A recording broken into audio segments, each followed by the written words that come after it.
हंसो, दिल खोल करके हंसो, हंसना चाहिए, खुल करके जियो, खुश होकर के जियो। भगवान की भक्ति कर रहे, जो भी मिल रहा है प्रभु का प्रसाद है, उसको खुश होकर के स्वीकार करो। जो भी अच्छा मिल रहा है वह भी प्रभु का प्रसाद है, और जो अच्छा मिल रहा वह भी प्रभु का प्रसाद है। सब हमारे ऊपर का दिया हुआ है, तो क्यों हम अच्छी चीज़ बस को ग्रहण कर लेते हैं और बुरी चीज़ पर हम उदास हो जाते हैं।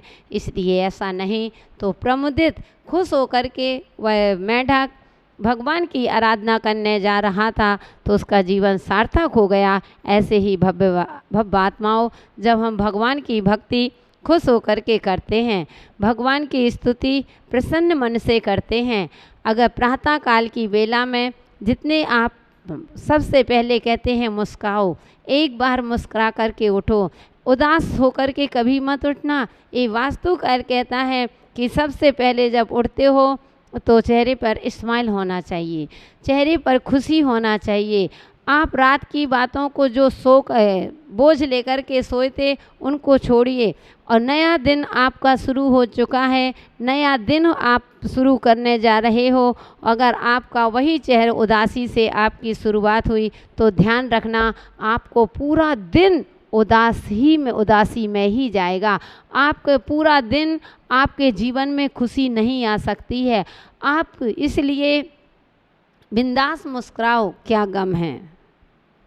कहते हैं बिंदास मुस्कुराओ, क्या गम है।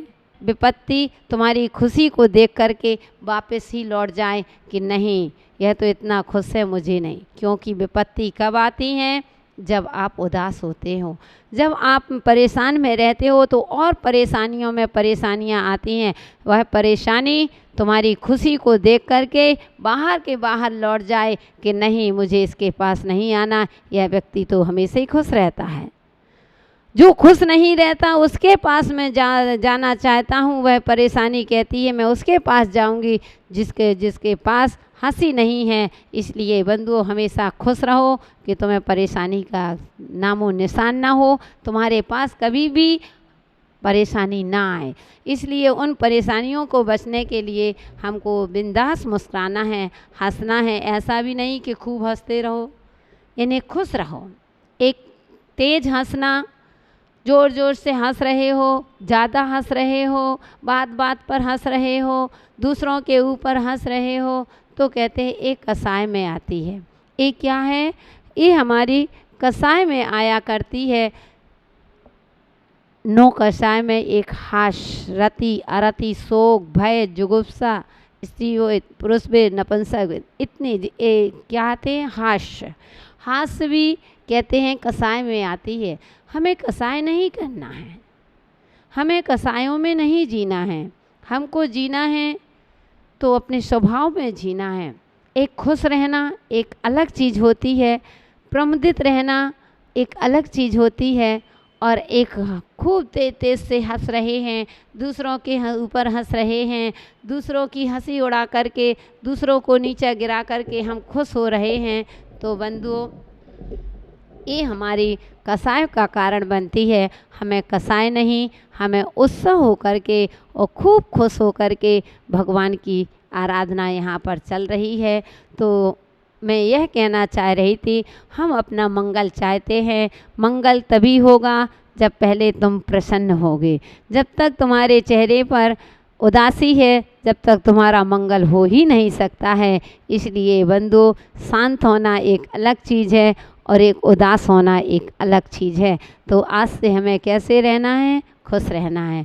और वास्तव में एक देखिए, लौकिक में देखते हो, जो बच्चा हंसता हुआ नज़र आता है उसको सभी लोग खिलाते हैं, उसको सब गोदी में लेना चाहते हैं, और उसको सभी लोग चाहते हैं कि वह उसकी हंसी सबको आकर्षित कर लेती है और सबकी गोद में आ जाता है।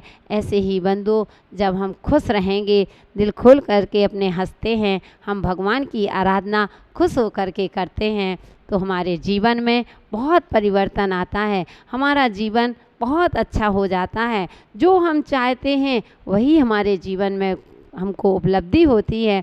तो चलते हैं, यहाँ देखते हैं, कहते हैं कि यहाँ चल रहा है अपना स्तोत्र मंगलाष्टक। तुम्हारे लिए बता रही हूँ। हम तो अपना अपना सोचिए, हमारा नहीं, आपको अपना सोचना है। हमने बताया कि सुबह से जब हम प्रभात बेला में हम मंगलाष्टक पढ़ते हैं तो हमारा मंगल होता है। तो अभी चल रही थी कि जितने भी अकृत्रिम जिन चैत्यालय हैं वे तुम्हारे सारे पापों का क्षय करें, तुम्हारे पापों को क्षय करके और तुमको सुखी करें, तुम्हारा कल्याण करें।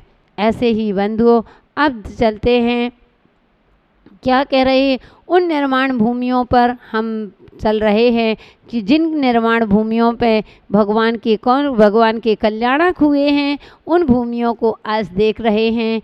यो गैरवावतिरोत्सवो भगवतां जन्माभिषेकोत्सवे यो जाता परिनिष्क्रमेण विभवो या केवल ज्ञान भाग यह कैवल्यपुर प्रवेश महिमा संभाविता स्वर्ग भी कल्याणानि च तानि पंच सततं कुर्वन्तु ते मंगलम, कुर्वन्तु मे मंगलम, कुर्वन्तु नो मंगलम।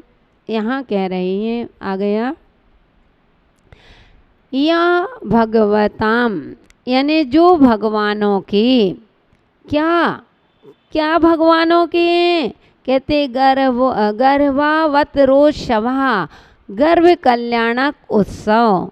जब भगवान कहते हैं गर्भ में आते हैं तो कौन उनका उत्सव मनाते हैं? कहते हैं देवलोग ही तो मनाते हैं।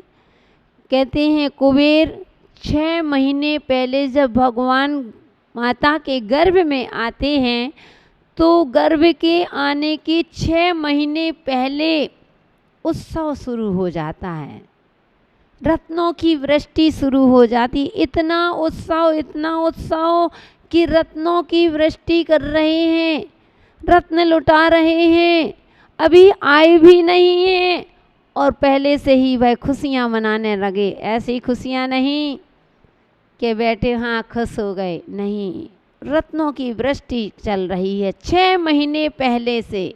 इसलिए कौन, तुम मनाने गए थे क्या? तुम मनाते हो क्या? नहीं, देवों के द्वारा। किनके द्वारा ये भगवान के उत्सव मनाए जाते हैं? देवों के द्वारा। कहते यो भगवताम, जो भगवानों के गर्भावतरोत्सवा, गर्भ कल्याणक उत्सव को मनाते हैं। जहाँ जहाँ गर्भ कल्याणक उत्सव मनाए गए हैं और जन्माभिषेकोत्सवा, जन्म कल्याणक उत्सव मनाए गए हैं। जब जहाँ पर भगवान की जन्म कल्याणक भूमियाँ होती हैं, जहाँ पर जन्म कल्याणक मनाए जाते हैं, और यहाँ पर भी जब भगवान का आज गर्भ कल्याणक है, आज जन्म कल्याणक है, तो मनाते हो खुशियाँ कि नहीं? मनाते हैं। क्यों मनाते हैं? क्योंकि यही जन्म कल्याणक की खुशियाँ हम मना रहे हैं। हम भगवान के लिए नहीं मना रहे। किसके लिए मना रहे हैं? हम अपने स्वयं के लिए ही मना रहे हैं। इसलिए कि हे भगवान, एक दिन मेरा भी ऐसा गर्भोत्सव हो, मनाया जाए जब मैं भी, कि क्योंकि अब एक बार गर्भ में आ गया, अब मुझे दोबारा गर्भ में ना जाना पड़े। जन्मोत्सव यानी जन्माभिषेकोत्सव, यानी जन्म कल्याणक उत्सव बड़ी धूमधाम से मनाते हैं। और मैंने तो राजस्थान में देखा है बंधु, जब पंच कल्याणक होते हैं तो पंच कल्याणक में हमारे यहाँ तो हमारे बुंदेलखंड में देखते हैं कि पंच कल्याणक होते हैं तो मोक्ष कल्याणक के दिन इतनी भीड़ होती है, लोग जाते हैं। मोक्ष कल्याणक के दिन सुबह प्रातः 5 बजे मोक्ष कल्याणक होना है, लेकिन 3 बजे 4 बजे से ही पंडाल में जगह नहीं मिलती है बैठने के लिए। उस रथ फेरी के लिए कहाँ कहाँ से दूर दूर से लोग आते हैं और पंच कल्याणक में कहीं जाएं अथवा ना जाएं, लेकिन मोक्ष कल्याणक में ज़रूर जाते हैं। लेकिन मैंने राजस्थान में परंपरा देखी है, क्योंकि मैंने अपने गुरु जी के सानिध्य में जो हमारी प्रेरणा से जितने भी 7, 8, 10, 12 मंदिरों के निर्माण हुए हैं, तो जहाँ जहाँ पर भी पंच कल्याणक करवाए, गुरु जी को बुलवाया, गुरु जी के सानिध्य में जब बड़ी ही धूमधाम से पंच कल्याणक हुए। और बंधुओं, उस पंच कल्याणकों में हमने देखा कि जन्म कल्याणक के दिन इतनी भीड़ होती है, इतनी भीड़, जो बुंदेलखंड में मोक्ष कल्याणक के दिन भीड़ होती है, तो राजस्थान में वह जन्म कल्याणक के दिन होती है। इतने लोग आते हैं भगवान का जन्म कल्याणक मनाने। विचार करो बंधुओं, क्यों आए हो? क्यों जन्म कल्याणक मनाने आए हो? इसलिए आए हो कि भगवान देव मना रहे हैं तो हम भी मना लें, इसलिए भीड़ है, इसलिए भीड़ में शामिल होने के लिए गए थे क्या? प्रदर्शन के लिए जा रहे हो क्या? नहीं, न हम प्रदर्शन के लिए जा रहे हैं, न हम भीड़ बढ़ाने के लिए जा रहे हैं, न हम आबादी बढ़ाने के लिए जा रहे हैं। हम तो इसलिए उस जन्म कल्याणक में पहुँचते हैं। अगर पंच कल्याणक होते हैं तो जन्म कल्याणक में इसलिए पहुँचते हैं कि हे भगवान, जैसा आपने जन्म को सार्थक कर लिया, यह जन्म अब आपको दोबारा नहीं लेना है, अब आप इस संसार में दोबारा जन्म लेने वाले नहीं हो। ऐसे ही हे प्रभु, मेरा भी ऐसा जन्म कल्याणक मनाया जाए कि जिसमें मेरा अब दोबारा जन्म न लेना पड़े। इन्हीं भावनाओं के साथ भक्त भगवान की भक्ति करता है, आराधना करता है। उस भगवान की साधना में हमेशा भगवान की साधना तपस्या देख करके वह गदगद हो जाता है। तो जहाँ पर भगवान के जन्म कल्याणक उत्सव मनाए जाते हैं, और परिनिष्क्रमण और यानी तप कल्याणक उत्सव, जहाँ पर भगवान ने तप किया है, जहाँ पर भगवान की तप बैठ कर के जिस भूमि में तप किया है, साधना की है बंधुओं, वह तप कल्याणक कहलाता है। यानी दीक्षा कल्याणक, तप कल्याणक। और यह कैवल्य माने और यह कैवल्यपुर, यानी जो कैवल्यपुर प्रवेश की महिमा अर्थात निर्वाण कल्याणक हैं। स्वर्ग भी देवों के द्वारा संभाविता जाता संपन्न किए गए हैं। कैसे? तानी पंच, वे पांचों कल्याणानी यानी कल्याणक, ते सततम तुम्हारा, सततम यानी हमेशा, ते माने तुम्हारा, सततम यानी हमेशा, मंगलम यानी मंगल, कुर्वन्तु ते यानी करें, मंगल करें। कितनी अच्छी भावना कह रहे हैं। यहाँ कह रहे हैं देवों ने समस्त तीर्थंकरों के, एक तीर्थंकर के नहीं गए थे, मात्र आदिनाथ भगवान का कल्याणक मनाने नहीं, भगवान आदिनाथ बस का उत्सव नहीं मनाया था, ना ही अजितनाथ का कि चंदा प्रभु, पदम प्रभु, पारसनाथ, शांतिनाथ, इनके नहीं। ये तो आप लोगों ने बांट रखा है। आज के समय में लोगों ने, इंसान तो क्या भगवान को भी बांट रखा है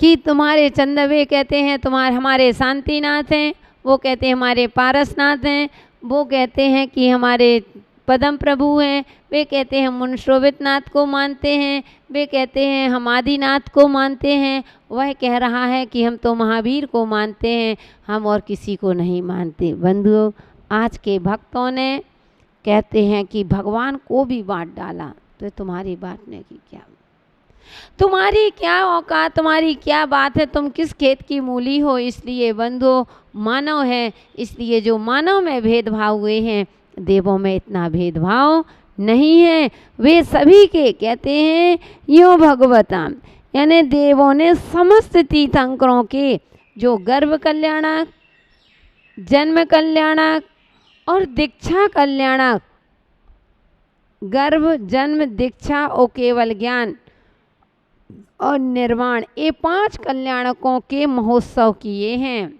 जिस जिस स्थान पर ये महोत्सव हुए हैं, वे पंच कल्याणक महोत्सव तुम सबका हमेशा कल्याण करें, हमेशा मंगल करें, एक दिन के लिए नहीं, सततम यानी हमेशा मंगल, तुम्हारा मंगल करें।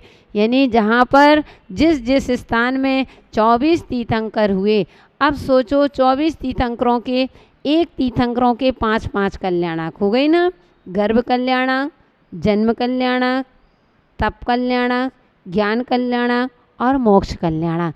एक एक तीर्थंकरों के कहाँ कहाँ किस किस भूमि पर विचार करना है कि मंगलाष्टक पढ़ने में हमको कितनी सुविधा होती, कितना पुण्य का बंध होता है कि जहाँ पर 24 तीर्थंकरों के अलग अलग लगा लीजिए, एक तीर्थंकरों के 5 तो 24 तीर्थंकरों के कितने हो गए, अब संख्या आप लगाते रहना। बंधुओं, कहने का तात्पर्य कि एक एक तीर्थंकरों की 5-5 उन भूमियों के जहाँ पर उत्सव मनाए गए हैं, जहाँ पर गर्भ उत्सव मनाया गया है, जहाँ पर जन्म उत्सव मनाया गया है, जहाँ पर तप उत्सव मनाया गया है, जहाँ केवल ज्ञान उत्सव मनाया गया है और जहाँ निर्माण महोत्सव मनाया गया है, ऐसे कल्याणक, 5 कल्याणक जो हैं वे हमारा तुम्हारा हमेशा यानी मंगल करें। इसलिए बंधुओं, कभी भी होता है आप लोग भगवान के गर्भ कल्याणक, जन्म कल्याणक पढ़ते हो, उस समय आपको मंगलाष्टक सामूहिक में पढ़ना चाहिए। जिस दिन भगवान का दीक्षा कल्याणक है अथवा जन्म कल्याणक है, गर्भ कल्याणक है, तो मोक्ष कल्याणक है। मोक्ष कल्याणक तो लोग सभी लोग लगभग मनाते ही हैं, लेकिन उस समय मोक्ष कल्याणक में मात्र लड्डू ही ना चढ़ाएं, मात्र निर्वाण कांड ही ना पढ़ें। निर्वाण कांड के पहले सभी को यह एक नियम होना चाहिए कि सामूहिक मंगलाष्टक होना चाहिए।